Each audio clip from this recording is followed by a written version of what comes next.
আসসালামু আলাইকুম। প্রতিদিনের মতন আজকে আমরা যে সেশন নিয়ে কাজ করব, আমাদের ক্লাস এটা 12 নম্বর ক্লাস। এর আগে আমরা 11টা ক্লাস করেছি। আজকে যে বিষয়টা নিয়ে আলাপ করব সেটা হলো maintain training equipment and facility. নাম থেকে কিন্তু ক্লিয়ারলি বুঝতে পারছি যে আমরা যে ট্রেনিং ইকুইপমেন্টগুলো ব্যবহার করে থাকি সেটা কিভাবে মেইনটেনেন্স করব। প্রত্যেকটা বিষয়ে কিন্তু মেইনটেনেন্স একটা ইম্পর্টেন্ট ব্যাপার। মেইনটেনেন্স যদি প্রপারলি না করা যায় তাহলে ভালোভাবে কাজ করা যায় না, কাজে সমস্যা হয়। হ্যাঁ, ইনস্ট্রুমেন্ট যদি প্রপার ওয়ার্ক না করে তাহলে আমার কোয়ালিটি ওয়ার্ক পাওয়ার ক্ষেত্রে অবশ্যই বিঘ্নতা সৃষ্টি করে। এবং একইভাবে যদি আমরা ক্লাস করতে যাই, যে ফ্যাসিলিটিগুলো থাকা দরকার সুনির্দিষ্টভাবে, সেটাও কিন্তু পেতে আমাদের বিঘ্নতা ঘটে। আমরা দেখবো যে এই সেশনগুলো নিয়ে কি আলোচনা হয়েছে বা কি করা যায়। তবে একটা জিনিস বলে রাখি, এটা একদিকে খুবই ইম্পর্টেন্ট একটা বিষয়। ইম্পর্টেন্ট ইন দ্যাট সেন্স, আমরা কিভাবে আমাদের ওয়ার্কশপ, আমাদের ক্লাসরুম, এগুলোকে সুন্দর রাখতে পারি, পরিপাটি রাখতে পারি। আমরা যে ইনস্ট্রুমেন্টগুলো ব্যবহার করব সেটা যদি প্রপার কার্যক্ষম হয়ে থাকে তাহলে দেখা যায় ক্লাসগুলো খুব ইফেক্টফুল হয়।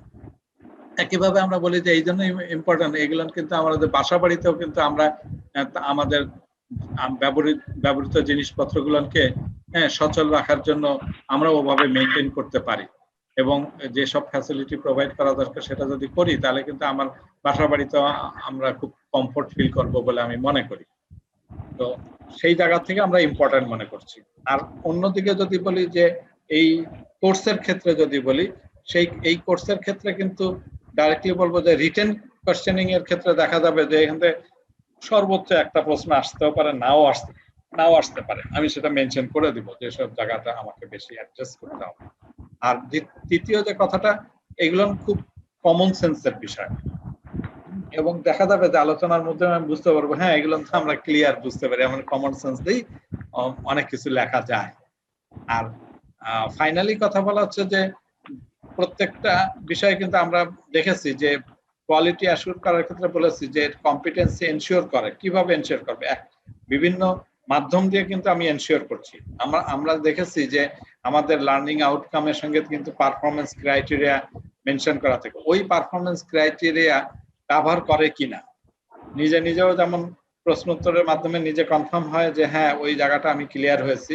সিমিলারলি আরো একটা ব্যাপার আসে যে আমাদের পদ্ধতিগত ব্যাপার। আমি তো বলেছি যে শুধু রিটেন টেস্টের মাধ্যমে কিন্তু আমাকে এই পারফরমেন্সটা নির্ধারণ করছে না। আমরা কিন্তু ডেমনস্ট্রেশনের মাধ্যমে করতে পারি। আমরা এই যে এভিডেন্স তৈরির ক্ষেত্রে বিষয়গুলো আমরা দেখেছি সেখানেও কভার করে থাকে। আমার বাকিটা যেগুলো থেকে তারপরে ওরালি কিন্তু কোশ্চেন করে অ্যাসেসর এই বিষয়টা একেবারে কনফার্ম হয়ে থাকে। তাহলে আমি যখন একটু আগেও বলেছি যে আমার কিন্তু একটা হাউস কিপিং এর উপরে একটা ফর্ম আছে, হ্যাঁ, এই ফর্ম ফিল আপের বিষয় আছে। তাহলে এই ফর্মটা যদি অ্যাকুরেটলি আমরা ফিল আপ করতে যাই তাহলে এই বিষয়ের উপর আমার নলেজের দরকার আছে। এই নলেজটা আমি পরিপূর্ণ না থাকলে কিন্তু আমি কাজ করতে পারবো। তাহলে রিটার্ন প্রশ্ন আসুক আর না আসুক আমার এভিডেন্স তৈরির ক্ষেত্রে তো পজিটিভলি লাগতেছে। প্লাস আমি বলেছি যে ডেমনস্ট্রেশনের ক্ষেত্রে ওই বিষয়গুলো অবজার্ভ করবে যে হ্যাঁ ওটা ওইভাবে মেনটেন করছে কিনা। আমি ফাইনালি ওরাল কোশ্চেনিং এর মাধ্যমে এই বিষয়টা এনশিওর করবে। সেই পয়েন্ট অফ ভিউতে কিন্তু এটা ইম্পর্টেন্ট অবশ্যই। আমরা একটু দেখি যে আমাদের এই সিবিএলএমটার মধ্যে কি কি লার্নিং আউটকাম আছে। আমরা যেটা ব্যাপার নিয়ে পারফর্ম করবো, যে লার্নিং আউটকাম থেকে আমরা যে বিষয়গুলো জানবো, যে নলেজেবল হব এবং স্কিলড হব। ওই যে আমরা বলেছি যে এভিডেন্স তৈরি করার ক্ষেত্রে আমার স্কিলনেস অটোমেটিক চলে আসবে। তো এখানে দেখি 3টা পয়েন্ট খুব সুন্দরভাবে দেখা যাচ্ছে। Perform house keeping activities.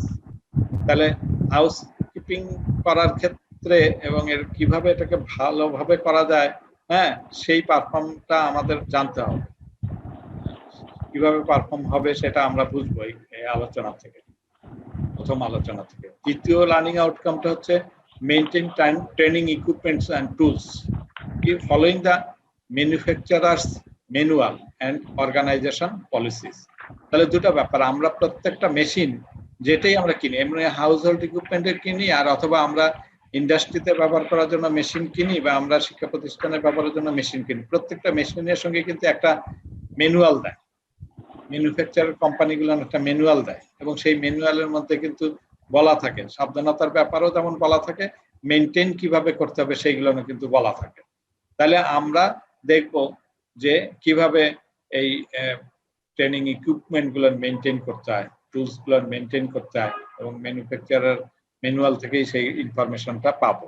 At the same time organization কিছু পলিসি থাকে, ঠিক আছে সপ্তাহে কিছু মেশিনারিজ বা টুলস গুলো রুটিন চেক করে ভালো আছে কিনা কোয়ালিটি, এবং হয়তো 6 মাস পরে হতে পারে শিক্ষা প্রতিষ্ঠানগুলো দেখছে আমরা বন্ধের সময় এই মেইনটেনেন্স ওয়ার্ক গুলো হয়ে থাকে।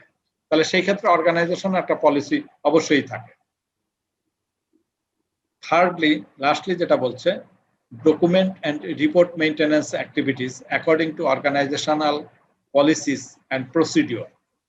অর্গানাইজেশন যে পলিসি মেনটেন করে এবং যে প্রসিডিওর মেনটেন করে সেই অনুযায়ী খালি মেনটেনিং করার ব্যাপারটা ইন্সপেকশন করে এটা ডকুমেন্টেড করতে হয়, অর্থাৎ ইন্সপেকশন করার পরে দেখতে পারা যায় কোনটা ভালো আছে কোনটা মন্দ আছে, ভালো থাকলে কি আছে, যদি এটা রিপেয়ারেবল হয় সেই রিপেয়ার করার বিষয়টা ওখানে উল্লেখ থাকবে ইন্সপেকশনের সময়, অথবা যেটা এটা ড্যামেজ হয়ে গেছে তাহলে কিভাবে এইটাকে ডিসপোজ করতে হবে, সেই সব বিষয়গুলো ডকুমেন্টারি হতে হবে। কারণ একটা বাসার পেশায় আমি চট করে হয়তো ডিসপোজ করে দিচ্ছি, কিন্তু প্রতিষ্ঠানের ক্ষেত্রে কিন্তু কোনো মালামাল যদি ডিস্ট্রয় হয়ে যায় তাহলে ডিসপোজের কিছু প্রসিডিওর আছে এবং রিপোর্ট মেনটেন করতে হবে। দেখা যায় অনেক অফিস আদালতে এই যে গাড়ি, ভাঙ্গা গাড়ি, অকেজো গাড়ি পড়ে রয়েছে তো পড়ে রয়েছে, সেটা ডিসপোজ হচ্ছে না, সেটা হয় না, তার পিছনে কিছু প্রসিডিওর আছে, পলিসি আছে, সেই প্রসিডিওর মেনটেন না করলে হবে না এবং সেই ক্ষেত্রে ওই যে ডকুমেন্টেড হতে হবে, রিপোর্টেড হতে হবে,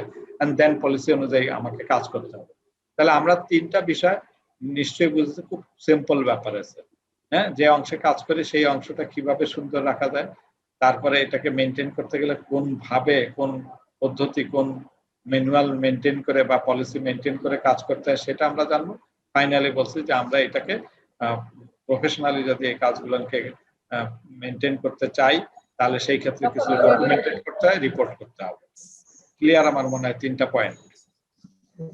আমরা প্রথম পয়েন্টটা দেখি, পারফর্ম হাউসকিপিং অ্যাক্টিভিটিস। সেখানে আমাকে দেখা গেছে আমরা বলছি খুব সোজা কথা, মেনটেনিং করার ক্ষেত্রে কি হয়েছে, ডেইলি অথবা লং টার্ম মেসেজে কিছু মেনটেনিং করার বিষয় থাকে।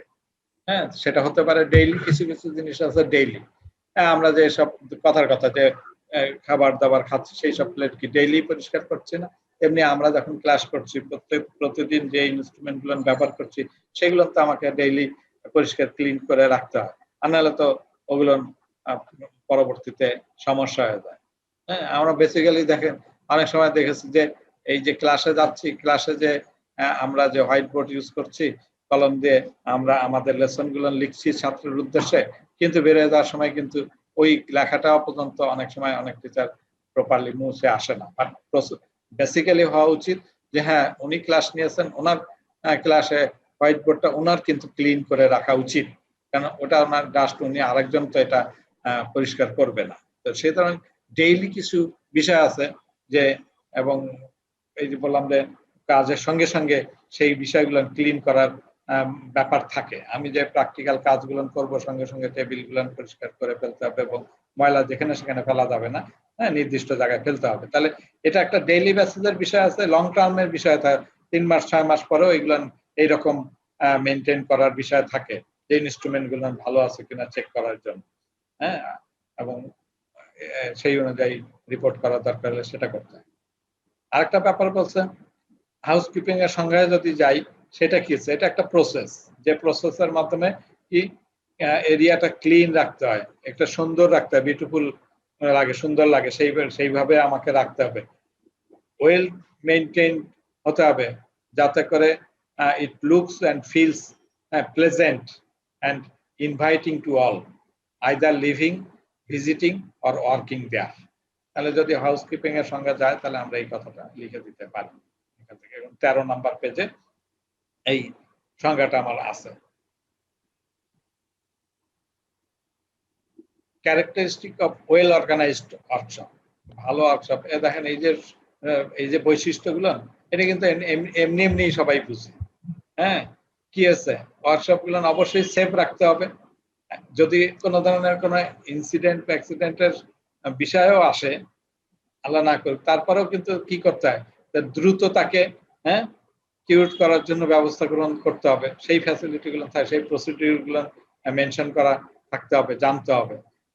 এই যে যারা এখানে কাজের সঙ্গে জড়িত, তারা কিভাবে ফার্স্ট এইড বক্স ইউজ করবে এবং ট্রিটমেন্ট করে তাকে স্বাভাবিক অবস্থায় রাখতে পারবে, তাহলে সেই সম্বন্ধে, সেই প্রসিডিউর সম্বন্ধে জানা দরকার। Essentials to travel and safety zones designed by painted line। বলছে যে এই যে সাধারণত ওয়ার্কশপ গুলো ইনস্ট্রুমেন্ট গুলো থাকে বিভিন্নভাবে, তাহলে কোন পথে চলাচল করবে সেটা কিন্তু ডিমার্ক করা থাকে। সেই জায়গাটা কিন্তু অনেক জায়গায় একটা মার্কিং করা থাকে, পেইন্ট করা থাকে যে এই পথ থেকে যেতে হবে, এই পথে যেতে হবে, এবং ওয়ে গুলো কিন্তু একেবারে ডিস্টিংক্ট করা থাকে। এবং থাকলে অবশ্যই এটা ইনস্ট্রুমেন্ট মানে ওয়ার্কশপটা খুব সেফটি থাকবে। এই কথাটা বলছে, there should be sufficient space for each person to perform the task. যখন কাজ করবে, যেখানে বসে কাজ করবে, যে জায়গায় প্র্যাকটিক্যাল করবে, একটা টেবিল থেকে আরেকটা টেবিলের ডিস্টেন্স সেগুলো যতখানি থাকা দরকার প্রপারলি, সেইটুকু থাকা উচিত। সাফিসিয়েন্ট স্পেস রেখেই আমাকে এই ওয়ার্কশপগুলো ডিজাইন করা উচিত। The working area must be clean and maintained to ensure ease of access। আমাদের এমন ভাবে ক্লিন রাখতে হবে, এমন ভাবে মেনটেন করতে হবে যাতে সবাই ইজিলি অ্যাক্সেস করতে পারে, অ্যাক্সেসের পথে জানি বাধা না হয়ে দাঁড়ায়। Poisonous and flammable substance are labeled and stored correctly। যেগুলো পয়জনাস অবশ্যই সেটা কেয়ারফুলি রাখতে হবে এবং অবশ্যই তার গায়ে লেবেল করা থাকতে হবে। যেখানে যেটাতে আগুন ধরার সম্ভাবনা থাকে সেই ধরনের কেমিক্যাল সেখানে অবশ্যই লেবেল থাকতে হবে এবং সাবধানতার চিহ্ন অবশ্যই রাখতে হবে, এবং সেটা যাতে হাতের নাগালে সবাই না থাকে সেভাবে স্টোর করতে হবে correctly. Tools and other small equipment are store correctly. এই টুলস গুলো আমরা দেখেছি যে কিভাবে স্টোর করা যায়, সাজায় রাখে। সেই জায়গায় আমরা দেখেছি তার নাম দাম করে সুন্দর করে সাজায় রেখে দেখতেও সুন্দর লাগে এবং চট করে এখান থেকে বের করা যায়। Clear information is available regarding procedure. এবং এইটা ব্যাপারের যে প্রসিডিওর আছে সেইগুলো যদি কোনো ইনফরমেশন থাকে তাহলে ইনফরমেশন গুলো ক্লিয়ারলি লেখা থাকতে হবে। Appropriate fire extinguisher and hoses are evident and regularly checked। ভালো আছে কিনা, ঠিক আছে কিনা, প্রপার জায়গায় আছে কিনা। তারপরে কিছু ওই যে মানে যেসব জায়গায় এমনি বাকেট টাকেট থাকে বালি দ্বারা, বালি যে আগুন লাগলে যে বালির দ্বারা নির্বাপিত করা যায় সেরকম ব্যবস্থাগুলো চেক করে রাখতে হবে, ভালো থাকতে হবে, সে কোথায় আছে প্রপারলি সেগুলো দেখতে হবে। ইলেকট্রিক্যাল লেডস এন্ড কানেকশনস আর লেভেলড ইন গুড কন্ডিশন। তারপরে মানে এই ক্ষেত্রে ইলেকট্রিক্যাল লেডস গুলো ঠিক আছে কিনা সেটা দেখতে হবে, কানেকশন গুলো প্রপার আছে কিনা, ইলেকট্রিক্যালের তারগুলো কোনো জায়গায় মানে কোনো জায়গাতে ছিদ্র হয়ে গেছে বা লেভেল উঠে গেছে কিনা সেই জায়গাটা দেখতে হবে, খেয়াল রাখতে হবে। Rules and notice regarding smoking লেখা থাকতে হবে যে স্মোকিং নিষেধ, তার জায়গায় যেমন পেট্রোল পাম্পে আমরা দেখি no smoking, no smoking zone, সবকিছুই লেখা থাকে। তাহলে এগুলো রুল থাকলে সেইগুলোকে আমাকে কেয়ারফুলি সেই ইনফরমেশন গুলো দিতে হবে। Safety rules and sign posted in hazard area. Hazard area গুলো আমাদের এরকম সিম্বল দিয়ে এই কাজগুলো করতে হবে। 13 নম্বর পেজ জাস্ট একবার এমনি একটু দেখলেই হবে। এটা এখানে কথার কথা ক্যারেক্টারিস্টিক জানতে চাইলে আমার 4-5টা ক্যারেক্টারিস্টিক আমরা বলতেই পারি।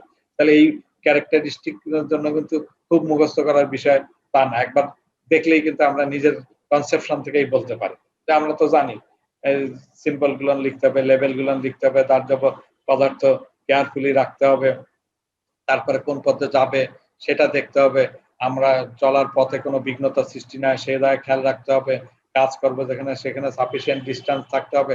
মানে এগুলো আমরা কিন্তু মুখস্থ নিজের মতন ভাষায় কিন্তু বলতে পারি।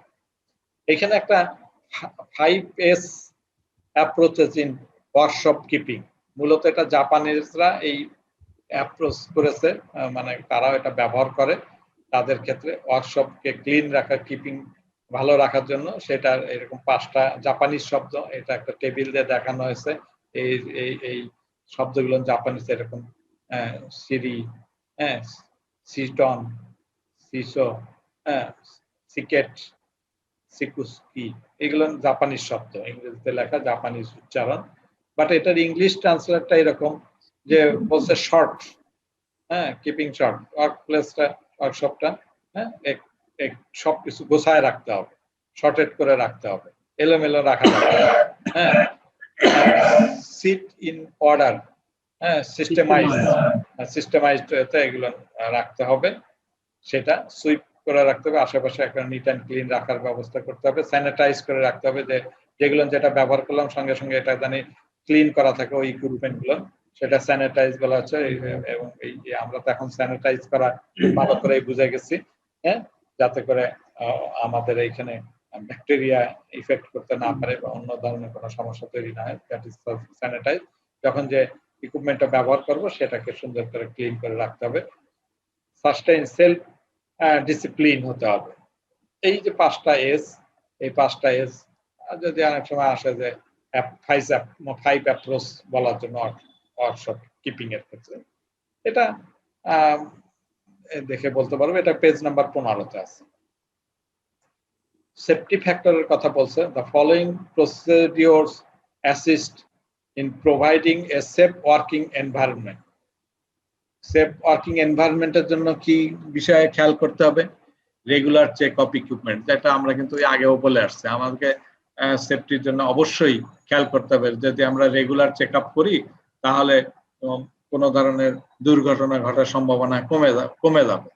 হ্যাঁ, যে অনেক ইনস্ট্রুমেন্ট এখন দেখছি ব্যবহার করতে যে ভেঙে পড়তেছে, তাই না? তাই ওরা যদি রেগুলার চেক আপ করতো যে জায়গাটায়, তাহলে ওই সময় ভাঙা যাওয়ার বিষয়টা আসতো না। ওইরকম ইকুইপমেন্টস আমরা যেমন বিআরটির ক্ষেত্রে দেখেছি, হ্যাঁ, উত্তোলনের জন্য যে এরকম একটা ইনস্ট্রুমেন্ট ভেঙে পড়লো, তার মানে তার এখানে কিন্তু অবশ্যই রেগুলার চেকিং এর ঘাটতি আছে বলে আমাদের কাছে মনে হয়। তেমনি বলছে আমাদের প্রত্যেকটা ইনস্ট্রুমেন্ট এরকম রেগুলার চেক আপ করা প্রয়োজন সেফটির ক্ষেত্রে। Personal protective clothing and equipment is stored accordingly. আমরা যে পিপিই ব্যবহার করি, যা ক্লোদিং এর কথা বললাম, অন্যান্য হেলমেট বা গ্লোভস ইত্যাদি ব্যবহার করি, সেগুলো কিন্তু অবশ্যই সুন্দর করে স্টোর করতে হবে, অর্থাৎ প্রপারলি স্টোর করতে হবে, কাজ সেরে গেলে এলোমেলো জানি ফেলে না রাখে, সেটার কথা বলা হয়েছে। যেখানে যেখানে সেফটি সাইন সিম্বল লাগবে সেটা কিন্তু আইডেন্টিফাই করতে হবে, এবং সেটাই আমার ইন্সপেকশন দেওয়া থাকতে হবে, যে কোন পথে যেতে হবে, কোন দিকে আগুন, কোন দিকে এক্সিট পয়েন্ট ইত্যাদি সমস্ত সাইন এন্ড সিম্বল আমরা ব্যবহার করবো ওয়ার্কশপে। Equipment, machinery and materials are used with agreed policy. হ্যাঁ, যে আমরা যে পলিসি বললাম, ইন্ডাস্ট্রি যে আমার প্রতিষ্ঠানের যে পলিসি থাকবে, যার যার প্রতিষ্ঠানের যেমন পলিসি থাকে সেটা ফলো করলেই, পারফেক্টলি ফলো করলে এই সেফটিটা থাকবে। ফার্স্ট এইড কিটস আর স্টক, অবশ্যই ফার্স্ট এইড কিটস রাখতে হবে ওই ওয়ার্কশপে। ওয়ার্কশপ হাউসকিপিং ইজ আন্ডারটেকেন, এইগুলো আলটিমেটলি মানে ওয়ার্কশপ গুলো প্রপারলি হাউসকিপিং করতে হবে, ম্যাটেরিয়ালস গুলো সাজায় রাখতে হবে সেভাবে। Mandatory protective clothing is worn, তার মানে অবশ্যই যখন কাজ করব তখন কিন্তু আমার পিপি পরিধান করতে হবে, প্রপার পিপি পরিধান করে কাজ করতে হবে, এটা mandatory. Hazards, chemical and solid wastage are disposed of safely, বলা হচ্ছে যে কিন্তু কেমিক্যাল যেসব মানে কোনো সমস্যা তৈরি করতে, সেটা কিন্তু প্রপারলি ডিসপোজ করতে হবে। যেখানে সেখানে ফেলে দিলাম, খালের মধ্যে ফেলে দিলাম, খালের পানি নষ্ট হয়ে গেল, সেখানে তার মাছগুলো পুড়ে গেল, এরকম অনেক ধরনের বিষয় আছে। তো ডিসপোজ করার ব্যাপারে, যেমন আমরা যদি এখন বলি এই যে রূপপুর পাওয়ার প্লান্টে, সেখানেও যে জিনিসগুলো আছে রেডিয়েট হয়ে মানুষের শরীরের ক্ষতি করতে পারে, হ্যাঁ, সেই ধরনের ম্যাটেরিয়ালস গুলো কিন্তু ডিসপোজ করা খুবই ব্যয়বহুল এবং খুব এসেনশিয়াল করা। তো প্রত্যেকটা ক্ষেত্রে বললো যে এরকম কয়েকটা পয়েন্ট 4-5টা পয়েন্ট নিজের মতন করেই আমার মনে হয় লিখতে পারবো, বুঝতে পারবো যে সেফটি ফ্যাক্টর। আমার পিপি পড়ার কথা, ঠিক মতন পিপি পড়েছে কিনা, আমি ঠিক মতন যেসব জিনিসপত্র হ্যাজার্ড কেমিক্যাল আছে সেটা প্রপারলি ডিসপোজ করেছি কিনা, ইকুইপমেন্ট গুলো যেভাবে মেনটেন করার কথা সেগুলো পলিসি অ্যাডাপ্টেড পলিসি অনুযায়ী কাজ করলাম কিনা, সিগন্যাল যেরকম সাইন এবং সিম্বল ব্যবহার করার কথা সেগুলো করেছি কিনা, রেগুলার চেক করেছি কিনা, এটাই সেফটি ফ্যাক্টর। তো আমরা এই নিজের মতন করে লিখতে পারবো। Basic first aid kits, basic first aid কিটের মধ্যে কি থাকে? অবশ্যই একটা গাইড থাকে, ফার্স্ট এইড গাইড, সেখানে লেখা থাকে কিভাবে ব্যবহার করতে পারি। হ্যাঁ, আই ওয়াশের বিষয় থেকে, ব্যান্ডেজ, অবশ্যই বিভিন্ন ধরনের ব্যান্ডেজ থাকে, গ্লোভস থাকে, ইত্যাদি জিনিসগুলো আমরা দেখলাম যে একটা নাম লাগলে এখান থেকে যদি আসে তাহলে আমরা এখানে নাম, এই 16 নম্বর পেজে ফার্স্ট এইড কিট যেটা, এদের ডিটেলস নামগুলো দেওয়া আছে। 2 জায়গায় আমরা দেখেছি। Proper arrangement and storage of tools and equipment, তার একটা ছবি এখানে দেখলাম যে কিভাবে আমরা সাজায় রাখছি, সিরিয়ালি বাক্সের মধ্যে এগুলো আমরা প্রপারলি রাখে সেটা আমরা দেখেছি, দেখলাম। তো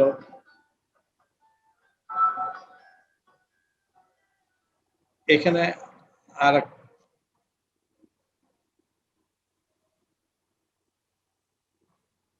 well organised open workshop area, এখানে কয়েকটা পয়েন্ট এখানে 20, 19 এবং 20 নাম্বার পেজে আছে।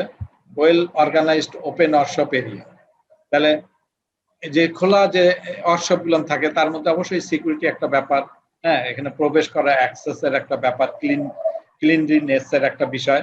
3টা বিষয়কে যদি আমরা কম্পেয়ার করি, সিকিউরিটির ক্ষেত্রে 2টা পয়েন্টের বসে, প্রোটেকশন এগেইনস্ট পার্সোনাল রিস্ক, আর একটা হলো প্রিভেনশন অফ লস। তাহলে প্রোটেকশন করতেছে পার্সোনাল রিস্কটাকে কভার করার জন্য প্রোটেকশন, এটা একটা সিকিউরিটি, আর একটা প্রিভেনশন অফ লস, কিছু ক্ষতি না হয়ে যায়, সম্পদের ক্ষতি হতে পারে, সেই ক্ষেত্রে সেটা থেকে রক্ষা করা, ইনস্ট্রুমেন্টের ক্ষতি, ইকুইপমেন্টস এর ক্ষতি হতে পারে। তাহলে দুটার ব্যাপারে সিকিউরিটি এসেনশিয়াল, নেসেসারি, খুব নেসেসারি। এই ওয়ার্কশপে এই জায়গাটা খেয়াল করতে হবে। পার্সোনাল প্রোটেকশনের ব্যাপার আমরা ব্যবস্থা করি, আর হলো প্রিভেনশনের কথা বলি। প্রিভেনশন কিভাবে এই ওয়ার্কশপে প্রবেশ করব, অ্যাক্সেসের পথে জানি কোনো ধরনের বাধা না থাকে, সেই জায়গায় খেয়াল করতে হবে যে প্রতিনিয়ত ক্লিন করা লাগবে, সেই জায়গাটাও খেয়াল করতে হবে। এটা এই 3টা ব্যাপার আছে। এখানে আরেকটা বলছে required for system of instruction, যেখানে যে লেকচার দেই সেই লেকচার সিস্টেম, ট্রেডিশনাল সিস্টেমে কি আছে আমি আর কি, আমরা দেখছি টিচার সেন্টার লার্নিং, আমরা যে ক্লাসরুমে ক্লাস করি, মোর দ্যান 30, 40, 50 স্টুডেন্টকে নিয়ে আমরা একসঙ্গে ক্লাস নিচ্ছি, সেই জায়গায় খুব গাদাগাদি বসা হচ্ছে, সেটা প্রপারলি বসতেছে না।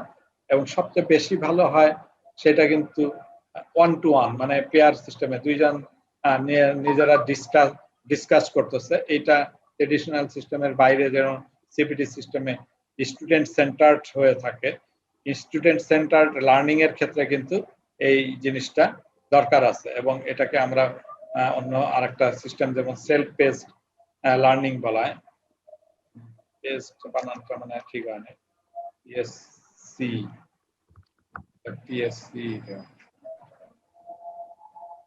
Self paste learning.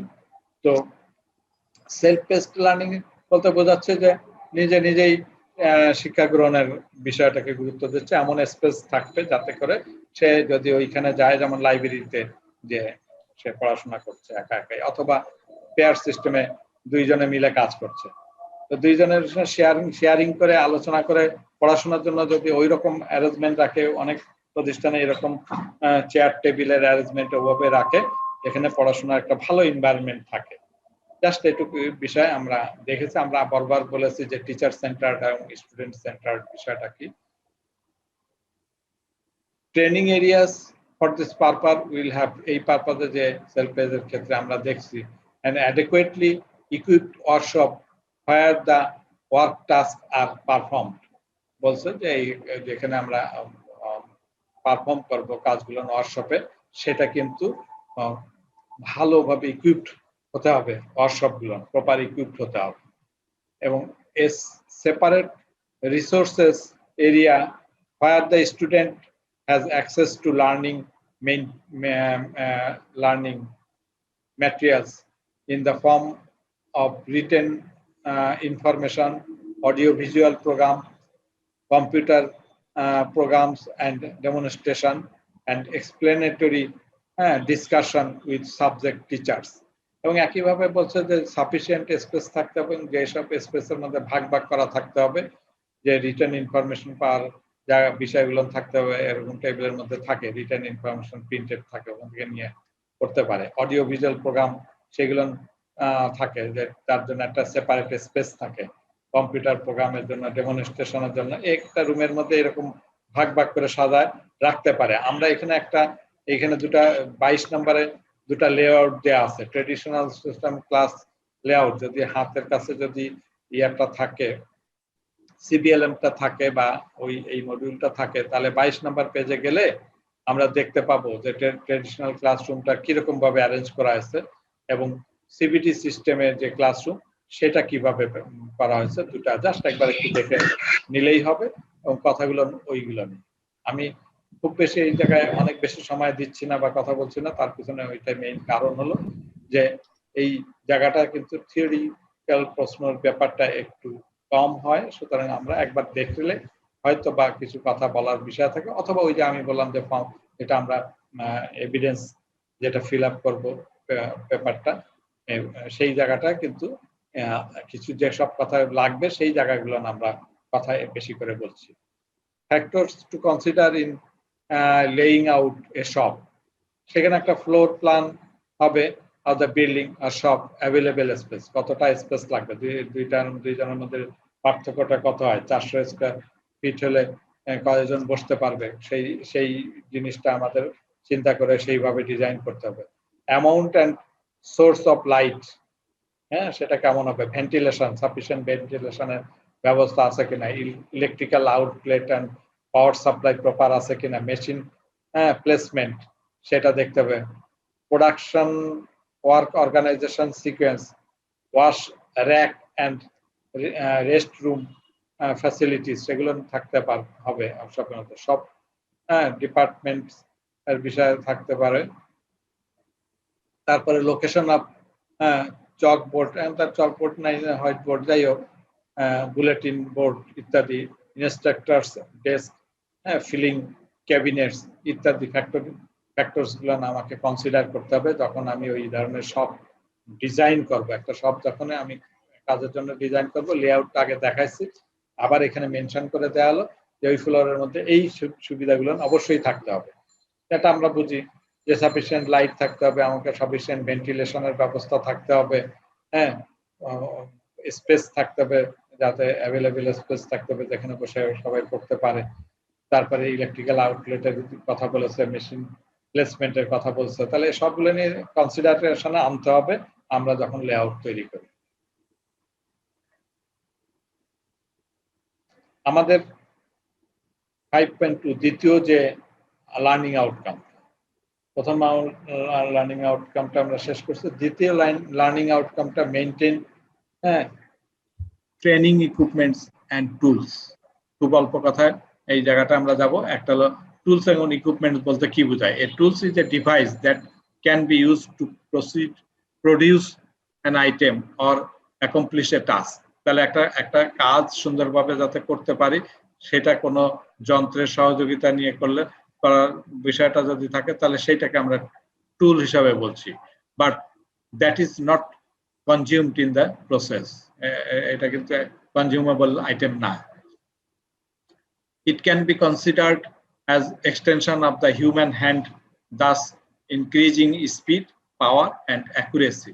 And on the other hand, equipment includes any machine powered by the electricity. অবশ্যই যে এই টুলস গুলো বা ইকুইপমেন্ট গুলো যেটা আমরা ব্যবহার করব, সেটা মানুষ তার হাত দিয়ে কাজটা করতে পারে, তবে সেই কাজটা, যে কাজটা নরমালি করতে গেলে যে সময় লাগে, মেশিন টুলস ব্যবহার করার মাধ্যমে খুব তাড়াতাড়ি কাজটা করা যায় এবং অ্যাকুরেটলি করা যায়। এর সঙ্গে যদি পাওয়ার আরো ইউজ করি তাহলে দেখা যায় আরো ভালো করা যায়। আমরা কিন্তু আগে খেয়াল করেছি যে গ্রামে আমি দেখেছি আগে যে পুরোপুরি ম্যানুয়াল সিস্টেমে কাজ টুলস গুলো ব্যবহার করছে। আর এখন যে ইলেকট্রিসিটি আসার পরে, পাওয়ার অ্যাডাপ্ট করার পরে অনেক গ্রামে দেখেছি আমি ঘরের মধ্যে তারা এই যে দরজা, জানলা, দরজার মধ্যে যে ডিজাইন সব নিজেরা করে ফেলতেছে। মানে অন্য কাউকে লাগতেছে না। এত অ্যাডভান্টেজ পাচ্ছি আমরা এই যে পাওয়ার টুলস থাকার কারণের জন্য। হ্যাঁ, ইভেন আমরা তো সব জায়গায় দেখি গ্রামে খেতে খামারেও কিন্তু এখন কাজ করা, হাল চাষ করাতে কারণ প্রত্যেকটা জায়গায় মেশিনারিজ গুলো এইসব পাওয়ার ইউজ করে কাজ করতেছে, অনেক ইজিলি ভালোভাবে করতেছে। ইন অল রেসপেক্ট এটা একটা অ্যাডভান্টেজ আছে। আমরা একটু দেখি যে কয় রকমের টুলস কে আমরা বলতে পারি। একটা হ্যান্ড টুলস, মেশিন বা পাওয়ার টুলস, একটা নিউমেটিক টুলস। হ্যান্ড টুলস আমরা বুঝছি হাত দ্বারা ইউজ করতেছি, কোনো কোনো ক্ষেত্রে মানে নরমালি এটার ক্ষেত্রে কোনো ইউজ করি না ইলেকট্রিসিটি, কিন্তু পাওয়ার টুলস বা মেশিন টুলস অবশ্যই ইলেকট্রিক এনার্জি ইউজ করছে। আর নিউমেটিক টুলস বলতে বোঝাচ্ছে এটা এয়ার সার্কুলেশনের মাধ্যমে কাজ করে থাকে। বহুত যন্ত্রপাতি ইনস্ট্রুমেন্ট কিন্তু নিউমেটিক কন্ট্রোল হয়ে থাকে। হ্যাঁ, তো নিউমেটিক টুলস গুলোর মধ্যে সাধারণত 3 ধরনের টুলস এর কথা বলছে: the air cylinder, the vane motor, আর একটা বলছে স্প্রেয়ার। বিভিন্ন ভাবে স্প্রে করতেছে এখন প্রত্যেকটা জায়গায়, যেমন স্প্রে করে ক্লিন করার ক্ষেত্রে যেসব জিনিসগুলো ব্যবহার করছে। সুতরাং স্প্রেয়ারটা একটা ভালো নিউমেটিক টুলস হিসেবে ব্যবহার হচ্ছে। সো 3 ধরনের tools: hand tools, machine tools, pneumatic tools. যদি পরীক্ষা আসে এটা একটা পরীক্ষা কয় ধরনের, বা ওরালি জিজ্ঞাসা করতে পারে কয় ধরনের টুলস বা ইকুইপমেন্ট আছে, তাহলে তখন বললাম হ্যান্ড টুলস, মেশিন বা পাওয়ার টুলস এবং নিউমেটিক টুলস। যে একটা এক্সাম্পল জানলে এটা জানতে চাইলে দেওয়া যায়।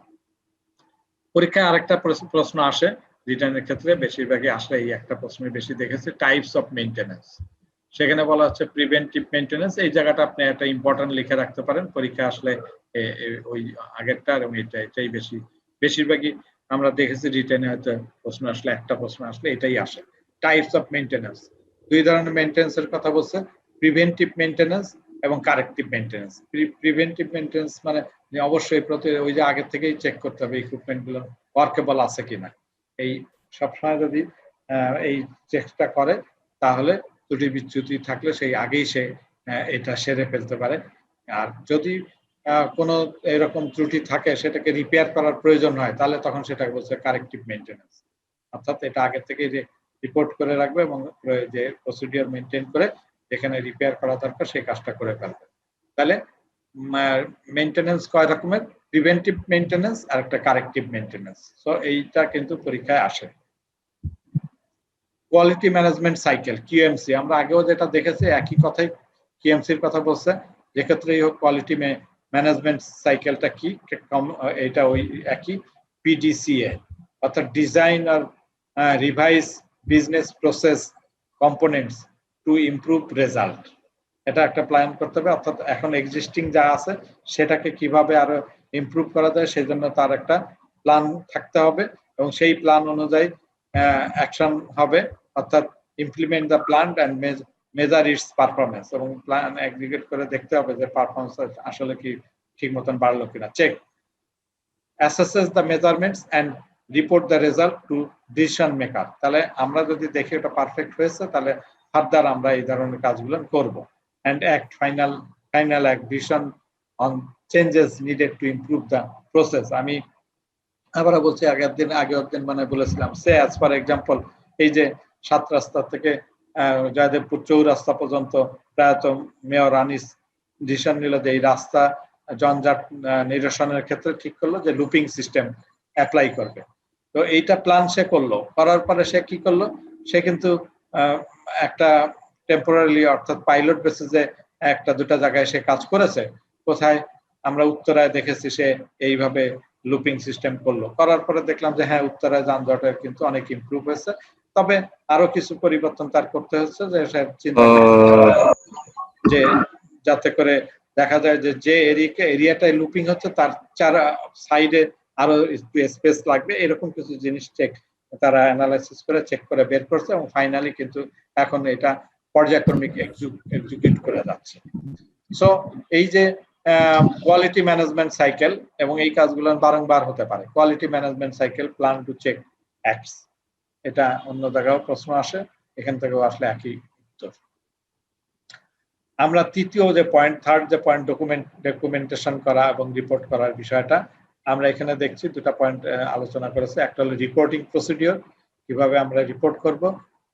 You act based on the inspection report by, কিভাবে ইনস্পেকশন করে, analyse the report, report analyse করব, investigate condition of facilities based on the inspection report and in conformance with standard, স্ট্যান্ডার্ডকে মেনটেন করে আমাকে এই কাজগুলো করতে হবে। আমি স্ট্যান্ডার্ডের বাইরে যে করতে পারবো না। আমি অ্যানালাইজ করলাম, ঠিক আছে, investigate condition of facilitate based on, এই যে ইনভেস্টিগেট করার জন্য যে ফ্যাসিলিটেশনটা আছে, ফ্যাসিলিটিটা আসবে এবং সেইভাবে ইনস্পেকশনটা করতে হবে ইন কনফার্মেশন উইথ স্ট্যান্ডার্ড, যে স্ট্যান্ডার্ড আছে সেই স্ট্যান্ডার্ডকে ফলো করে করতে হবে। Prepare improvement schedule to correct malfunctions and damage, এবং এইটা যে আমরা আগে বলেছি যে রিপেয়ার করার বিষয় যদি থাকে সেইগুলো যে আমাকে করতে হবে, সেই ক্ষেত্রে কারেক্টলি যাতে কাজ করে, কোনো ধরনের ম্যাল ফাংশন থাকলে সেটা ম্যাল ফাংশন রিমুভ করার জন্য, রিপেয়ার করার জন্য আমাকে রিপোর্ট করতে হবে। হ্যাঁ, ড্যামেজ থেকে রক্ষা করার জন্য রিপোর্ট করতে হবে। Install continuous maintenance of facilities, মানে প্রতিনিয়ত এইটা যে মেনটেন করার ফ্যাসিলিটি, সেই ব্যাপারটাও কিন্তু এনশিওর করতে হবে রিপোর্টিং এর মাধ্যমে। এখানে শেষ কথাটা, এখানে অ্যাসেসমেন্টের বিষয়টা, যে ডকুমেন্টেশন প্রসেস, কিভাবে ডকুমেন্টেশন প্রসেস হবে। ভেরিফাই কোয়ালিটি ক্যারেক্টারিস্টিক স্ট্যান্ডার্ড, ওই যে ক্যারেক্টারিস্টিক স্ট্যান্ডার্ড ছিল প্রথম একদম দেখাচ্ছে, সেই অনুযায়ী ভেরিফাই করব কোয়ালিটির ক্ষেত্রে। Create and set standard value for inspection, তারপরে বলছে prepare inspection checklist based on the standard, assess condition of facilities based on inspection and checklist and maintenance program, prepare and submit inspection report. Final submit করবে, এটা 78 নম্বরের পেজে আছে, অর্থাৎ last তৃতীয় নম্বরের যে দুটো বিষয় আছে 78 পেজে আমরা দেখলে এটা পেয়ে যাব। মোটামুটি ভাবে এটুকুই আমাদের হলো আলোচনা করা গেল, অর্থাৎ আমাদের যে বিষয়টা ছিল সেই বিষয়ের উপরে যে প্রিভিউটা বলি, তাহলে একটা হলো পারফর্ম করা হয়েছে হাউসকিপিং অ্যাক্টিভিটিজের উপরে, সেটা আসলে আমাদের লাগবে প্রপারলি, দেখা যাবে যে ইয়ার জন্য আমাদের যে এভিডেন্সটা তৈরি করতে গেছে তার সেই ক্ষেত্রে একটা ভালোভাবেই লাগবে। Maintain training equipment and tool following, টুলের সংজ্ঞাগুলো পাইছি, ক্লাসিফিকেশন পেয়েছি, এবং তার সঙ্গে মেইনটেনেন্সের যে পদ্ধতি দুই রকমের আছে, সেই পদ্ধতিগুলো আমরা দেখলাম। দুই ধরনের মেইনটেনেন্স কি কি আমাদের, সেটা প্রিভেন্টিভ যে মেইনটেনেন্সের বিষয়, সেগুলো আমরা দেখেছি।